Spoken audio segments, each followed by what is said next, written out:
guys, welcome back to another vlog. It is day 2 of Vlogmas for me, but it is actually the 3rd of December today.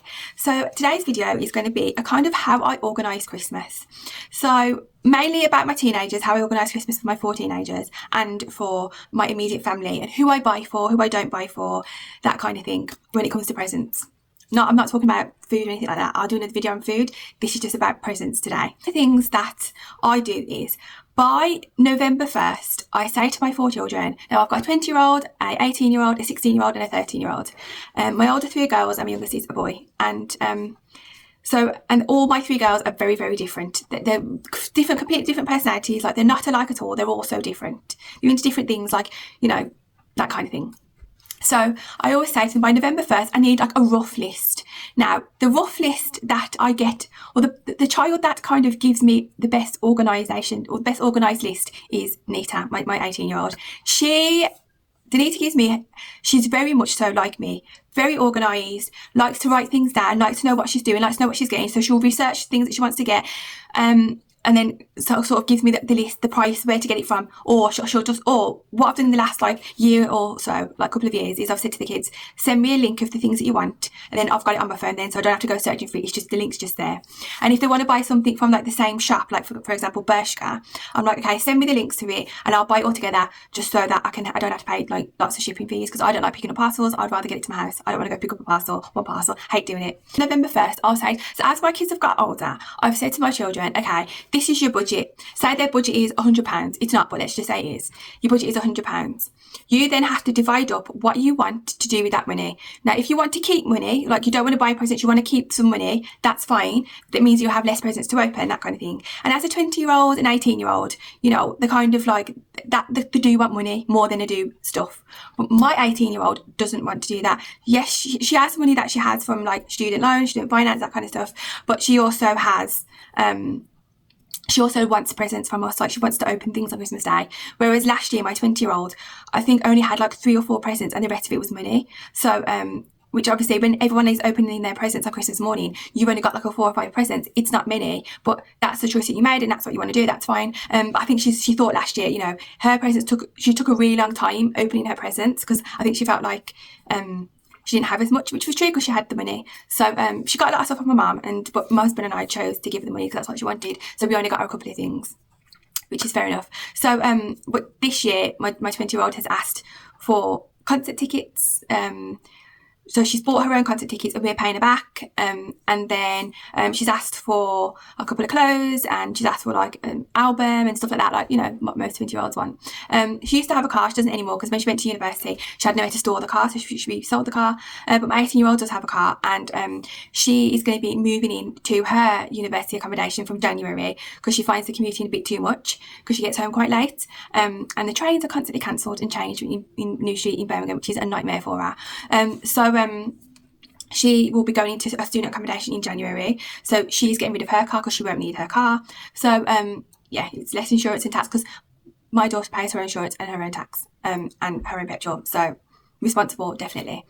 I said to him, okay, what do you want to do? And my oldest was like, yeah, I want things, concert tickets, and then I'm gonna but so my 20-year-old, because she lives in university and she's quite far from Birmingham, like it's not just around the corner, what we've agreed to do this year is she buys, so half of her budget has gone on concert tickets and clothes that she's paid for herself, and I'm reimbursing her that money. And then the other half of her money, she is going to be buying stuff when she comes home. So she's going to go out shopping and buy it in person, which is fine, and she'll bring it back. And then I'll give her the money, or I'll give her all the money that she's of her budget, whatever she wants to do with it is up to her.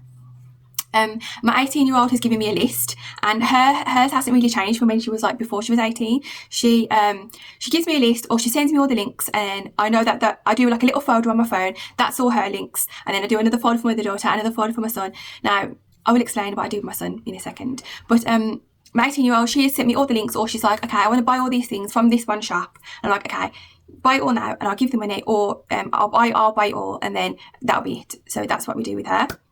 She has a lot of presents actually. She's so organised, my 18-year-old. She's so organised that before my 16-year-old's birthday, I had all her presents ready, wrapped up at home. So yeah, that's how I do it with her. she's added a couple of things on, because she has some money left over on her budget, so she's added a couple of things. So recently, but once those stuff have come, that'll be it for her Christmas. That's all she'll be having because that's her budget gone.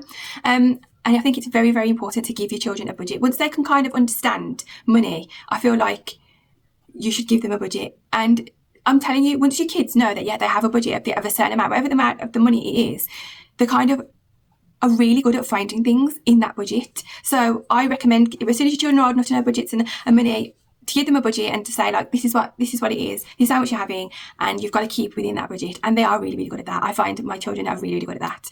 And then my 16-year-old, because they're under 18, I don't really give them like, okay, do you want the money? Because it's a little bit different with my 16-year-old, because her birthday is at the end of November. She was 16 last week. And she does get a lot of presents for her birthday. And because then it's Christmas like a month later, it's kind of like double whammy, isn't it? Like what we used to do when she was younger was whatever she used to write a list, and then she'd get half for her birthday and half for Christmas. But because she hasn't really said that she wants a lot of things, like she did get a lot of things for her birthday, but for Christmas we kind of always struggle to find things for her because she gets it mainly for her birthday. So but this year she has asked for a couple of things, so mainly clothes. So she has a budget as well, and we say, you know, this is your budget, what are you wanting for your Christmas budget? And she's like, okay, I want all this. So there are a couple of things I still need to get for her, but that's that. My girls seem to be always on the ball with things like, okay, we want this, we want that kind of thing. My son, completely different ball game. Completely different ball game. He, every year, that's Christmas, this is what he says to me, which is lovely but difficult. He says, I don't really know what I want for Christmas because I have everything that I want. And I'm like, that's lovely, and I'm glad that you have everything that you want, but we need to buy something for Christmas. Like, is there anything you're looking for? So when he was younger, he used to get Robux, like for the Roblox game, and he used to get like he used to buy games for him on his Xbox and stuff like that. And he still likes those things. But as he's gotten older, he kind of says, you know, I want money so that he can spend it on whatever he wants. Sometimes he buys Robux, sometimes he doesn't. He just uses the money on a game or something like that. And then he says things like, you know, even though he's 13 and he's an absolute gamer, like my oldest daughter and him get on really well because they're both really into gaming, but he's a gamer and he has been for years, like really into it. He doesn't have his own laptop. No, he has his own laptop. He doesn't have his own PC, because maybe before we moved we didn't have any room for it, but now that we've moved we do have the room for it. But I just don't want to get him a PC yet, because everything he does he can do on his Xbox and he can do on his laptop, and so I don't really want to see a point in buying a PC when you've got everything that you need to play with now. So I don't really want to get my PC until we've done the basement downstairs. If we do that room up and what we're going to do with it, then I'll decide if I'm going to get my PC. Maybe for his birthday I might get my PC, which is next year in April. I'll see. I don't know yet though. I think right now he's still happy with his Xbox and his Switch and his laptop. And he's got an iPad, so like all these devices, you don't really need them, like you've got enough kind of thing. And he talks with his friends online and everything like that, so he's happy with that. He has asked for money. Even though he's asked for money and he's asked for a couple of little games, he wants a new laptop for his birthday because his is a little bit awful, like it doesn't work that great. So he's asked for that for Christmas. I'll have to see what happens with that. Even though he's 13 and he loves gaming, he's very good with his hands. He likes to draw. He likes to use his hands, like he likes to play with things, he likes to connect things, he loves the fidget spinners, that kind of thing. So in that kind of way, he is still quite young with that kind of thing.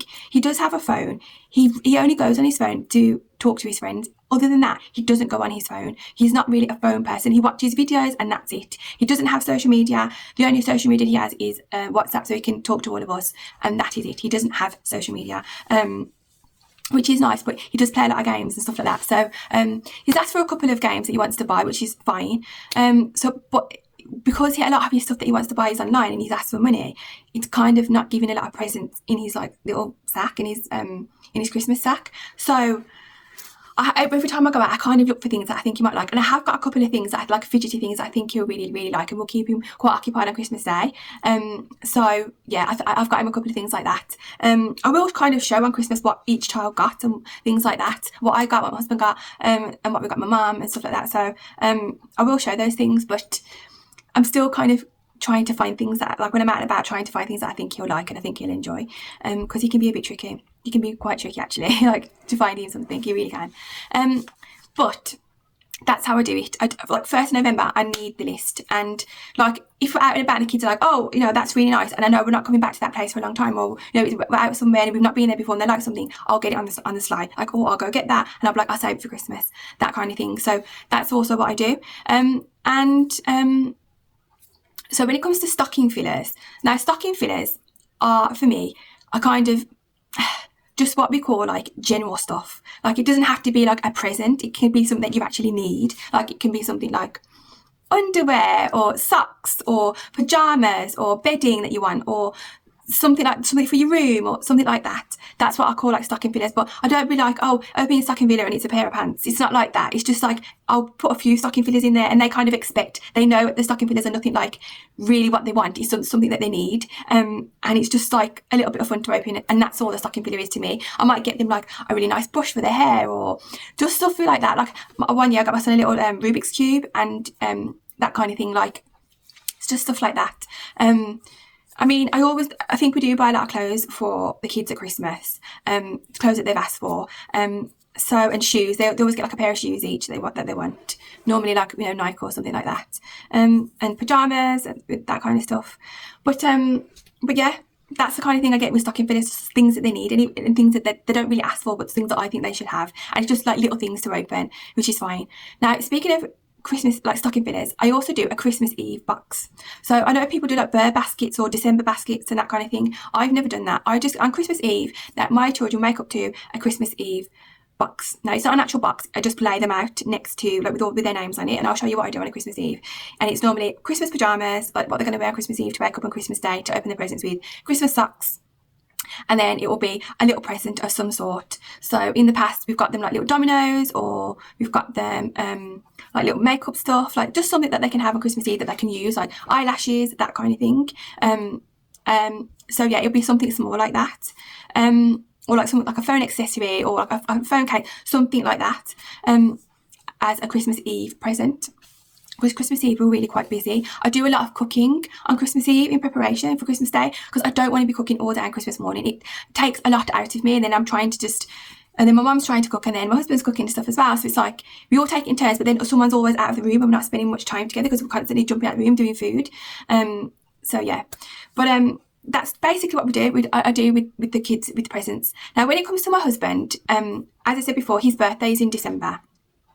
My husband's birthday is in December, and then the week later it's our anniversary, our wedding anniversary, and then a week later is Christmas. So it is kind of all jam-packed into 1 month when it comes to him. So I tend to just get him stuff for his birthday presents, and then on our anniversary we will buy something small for each other, like one gift for each other. Like, he'll give me one gift, I'll give him one gift. Or sometimes we're just giving each other cards if we're going to be doing something. Like this anniversary we're actually doing something, so I don't know, we haven't really talked about it, but I don't think we're going to be buying anything for each other on our anniversary, because we're doing things, or maybe when we go out and do something we might buy something for each other then. I don't know. I would like to get him something before our anniversary, and then when we're out and about, if we see something, then that's fine. For Christmas we tend to give each other money, like a certain amount for each of us, and then we buy what we want, and then the other person comes home and wraps it. So that's how we do it for Christmas with my husband. And then if there's money left over, like you haven't spent all the money on whatever it is that you want to buy, like for a couple of years running, my husband wanted a watch. Like, he's got like a nice watch collection, so I would give him the money for a new watch, and then he'd go buy the watch, and then for his Christmas that would be his really nice watch. So that was what he'd get from me, but then he'd get other things from like my mum and stuff like that. So that would be my husband's Christmas. With my mum, we don't tend to give my mum doesn't tend to give me a list, and I sometimes give my mum a list. Like, I prefer to give my mum a list to make her life easier. So I'm just like, you know, here's my list, here's what I want, nothing crazy on there, nothing's really, really expensive. And then these are little things that I want, and then she tries and gets them. If not, it doesn't matter, I'll get them myself. But with her, she generally doesn't give me a list. She'll just kind of say, oh, you know, I've been in the shop today and I've seen a pair of gloves. Can you get the gloves? I'm like, okay, you get them and I'll give you pay you back, and then I'll wrap them up for her. Or a pair of shoes, or whatever it is. And then she'll give me 4 or 5 things, and I'm like, okay, I make sure that I get them. Like, one year I gave her an electric blanket, and it's been probably one of the best presents I've ever got, because she absolutely loves it. And it's cheap to run, like 1 pence a minute when you're on, when it's turned on in the winter. And I normally get her things for the house. I mean, she has got a new car recently, so that car's fine. Like, it doesn't really need anything. Like, it's lovely. But I can normally buy her things for her house. Like I bought her before a really nice, like a dinner set. I bought a really nice cutlery. I've bought her really nice, like a carpet, like a rug. Things that she hasn't asked for, but just things that I think that she'd like. She's not very good at buying things for herself. Like she does, like clothes, like yeah, she can buy herself tops and stuff like that. When she's out and about, she buys herself tops and stuff like that. And sometimes I'll say, oh, I'll get you that for Christmas, give it to me, and I'll give you the money, and that's kind of thing. But when it comes to buying like things for herself, like other things, she's not very good at it. She just kind of doesn't tend to buy much for herself, really. She'd rather buy for others because she's just like that. She'd rather give rather than receive, which is lovely. But on Christmas, you know, I like to give her lots of nice things because there is only me. I am an only child, and so I like to spoil her at Christmas because she spoils all of us all year round. So that's why I do. I like to spoil my mum. And she's done it for me. So, and she raised me on her own. I mean, without, you know, my other parent. So you're not going to tell me anything about my mother. Okay. So, yeah, that's what I do for mum. I kind of do buy her nice things. I like to buy things from M&S. I like to buy her, my mum really loves chocolate, so I've tried to find her a nice chocolate to buy that she hasn't tasted before or something like that.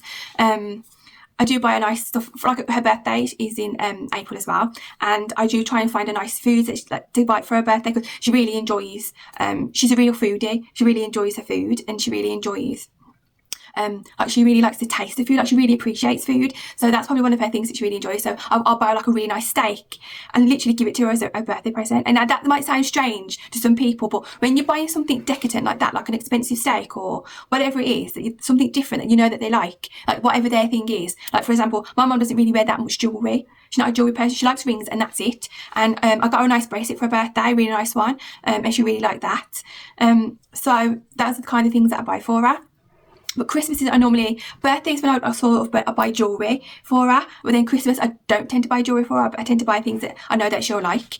But yeah, stuff like that, like she likes a nice steak. If I buy like a really expensive, really nice steak from M&S, something that I know she'll enjoy, that she can cook nicely for herself, you know, that's what she really appreciates, and I really appreciate that she has took the time to really enjoy that steak. I know that sounds strange, but that's the kind of thing that we do for each other. She doesn't do that for me because I'm picky with food. I like beauty stuff, and she knows I like beauty stuff. She knows I like clothes, so those are the kinds of things she does for me, whereas I do the food thing for her. And obviously other things. But yeah, so that's kind of how I prep for Christmas. Now, my wider family, I don't really have a big relationship with my wider family. So for example, the only other person on my side of my family that I speak to is my cousin, who is my mum's sister's son, so my mum's nephew. He's my cousin, and he's the only person that I speak to, and he has a husband, and he has 3 children, and now he's a grandpa to now 2 children. So yeah, he's the only one that I kind of speak to, and it's not even that often. It's just like now and then. So at Christmas we send each other, like he sends my children money, and I send him stuff for his children. But now that they're all grown up, I kind of just stick to his grandchildren. And I send them a card, and that's really it. But because they're coming over for Christmas this year, which they haven't done since they moved like 12, 13 years ago. So yeah, now they're coming out. They're not going to be in Birmingham for Christmas. They're going to be in the UK. Well, actually, they're not. They're going to be in Ireland. They're going to be in Ireland because his partner's Irish. So they're going to Ireland for Christmas. So he's just going to be coming to Birmingham for a couple of days to see a couple of members of see my mum, and see he's got lots and lots of friends that he sees in Birmingham. So he goes and spends a couple of days with his friends as well.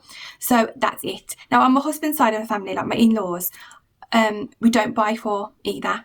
We only buy like generic things. Now what I mean by that is, my husband is one of 8 children. He's like one of the younger children.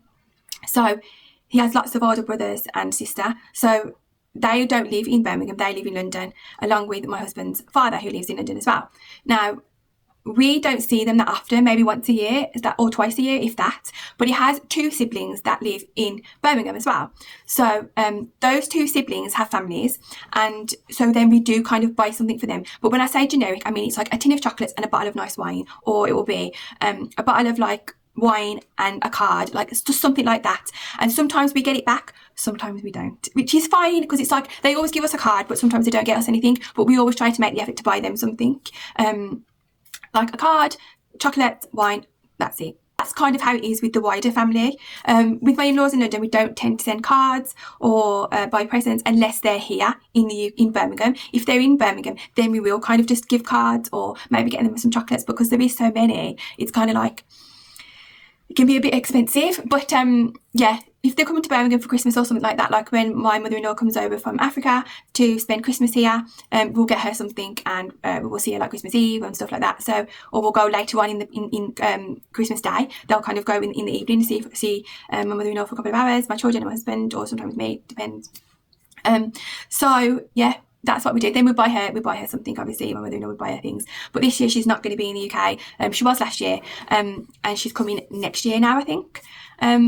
So yeah, but my husband's parents are quite elderly, so they just appreciate a nice card and some chocolates. Like they're fine with that. Their children and their grandchildren, that kind of thing. So they're just happy with that, which is lovely, really. That you're not expecting anything and you're not having any expectations other than just to see someone, which I think is really nice. So yeah, I think that's it. That's all I do for Christmas, because I don't really have a huge family. Like my immediate family, obviously my husband and my 4 children and my mum. Obviously there's 6 of us that I buy for, like that I'm really like buy for. Then the wider family, not so much. So yeah, and then when it comes to like neighbours and that kind of thing, I send Christmas cards to all my neighbours which are around us. And even like a quite small community. So we send Christmas cards. We don't give any like chocolates or anything like that. And that's it. That's all I really do. When I lived in my old house, my neighbours either side of us, we used to get a tin of chocolates to them and a Christmas card. But now that we've moved here, there is a lot more neighbours, like close-knit. We just do Christmas cards and they just do Christmas cards to us, so we don't buy anything, which is better for me. Less stress, less trying to find things all the time. So yeah, so this is the end of day 2 of Vlogmas. Just talking about what we do for Christmas shopping for teenagers and my mum and my husband. But we do for me, my husband does it. I think I did mention what we do for me, didn't I? Yeah, we do. My husband will just, I'll give my husband a small list and then he'll buy. Now I will say something about my husband, even though I might give him a small list, or I'll say I don't know what I want, he just kind of knows what I want and he gets me things anyway. Or even though we say, okay, this is our budget for Christmas for each other, he never sticks to the budget. He always goes over budget for me, which is lovely, but kind of frustrating because I'm just like, stick to the budget. It makes me feel guilty. So yeah, that's what I do. That's what he does for me. And I already said what my mum does for me. I give her a small list and then she tries and gets everything that I want. Normally she does get everything that I want. And then I have sort of said this year, well, I haven't said it, but my 18-year-old just kind of took it upon herself, now that she's 18, to buy each one of us one present each with her own money, which I think is really, really nice. My 20-year-old, though, has not. No, she has not decided to buy us any presents. She's just going to be receiving presents. So I will say it to her because she comes home this weekend for like a month or so. She has to go back to university, so I might say to her, it would be nice if you spent about £10 on all of us for Christmas now that you're 20. Because when she was 18 she didn't. Maybe last year when she was 19 she didn't. But now that my 18-year-old's doing it, it's kind of making her feel a bit ashamed that she's not doing it. She's the oldest, so I will say that to her. I'll say, well, your sister's got us all a present each, and she's got it all and wrapped it and she's put it in our bags, my 18-year-old. So 10 out of 10 from her. But yeah, that's it for today's video, the 3rd of December. I can't actually believe it's December. This year has flown by so quickly. I feel like it was just January and now it's December again. I'm like, whoa, it's gone so quickly. I'm really looking forward to next year. I don't really know why, but I feel like an anticipation. I don't know. Sometimes I get these like weird feelings and I'm just like, what am I anticipating? Like I've got nothing in study plan yet. So like, why am I anticipating it? Don't know. But anyway, I feel like an anticipation a little bit. It's a bit like, can't wait for next year, but I don't really know why. It's just a feeling that I have. It's strange. I don't know. So I've got another couple of videos coming up this week as well. So we are going to another Christmas market. It's like a Victorian Christmas market. We've never been before. We're going on the weekend. It looks really, really good. So I will be posting that this week. And I might do a vlog of me going to pick my daughter up from university and bring her home. And I think that's it. I don't know if I mentioned this, but last Friday we went to watch the Zootropolis. If you've not seen it yet, it's 10 out of 10. It's really, really good. I feel like the Zootropolis, this one, it is good. I think it's better than the first one. My children were like, no, the first one's better. I think you can watch this film and not have to watch the first one. It kind of explains a couple of things. It is like a continuation of the first one though, but you didn't really need to know the film in order to watch it. But it's really good, 10 out of 10. So if you're looking forward to that, definitely watch it. Also, we are booking to go watch Avatar Fire and Earth. Can't wait to do that. That's going to be around my anniversary, so my kids might have to see that without me, which is fine. So yeah, another tip I would say though as well, it's just going in my head, if you've got girls or if you've got boys, whichever, and they like to have their nails done, one of their treats could be like getting their nails done before Christmas. That's one of the things that we do. Just before Christmas, we all get our nails done. In fact, I'm getting my nails done this week because mine have grown out and that has snapped off. I'm trying not to swear if I do that. that one has snapped off. But these are my real nails, but that's just come off and they've grown out quite a lot. So I am going to get my Christmas nails on this week, I think. Is it overbooked in this week? Yeah, I think it's this week. I am going to get my Christmas nails done this week. I do have a designer. We'll show you what I think, what I'm going to be doing. Even though these do look really Christmassy, like red glitter. I've had these for a month, so I want to change it. Yeah, one of the things will be getting their nails done. Like my 3 girls are getting their nails done on the just around when they finish uni and stuff and school. They're getting their nails done, so that would be a nice thing for them to do. They all go together. They make like a good morning of it. It's really nice bonding sister time, so that's lovely for them. I don't go; they all go together to a local one just around the corner. They walk there. It can be expensive, so you know, £40–50 for one set of nails is a lot, but it is only once a year that they do all that together, so I don't mind doing that for them. So I hope you enjoyed today's video. I hope that it wasn't too boring, and I will see you on the next video. Bye.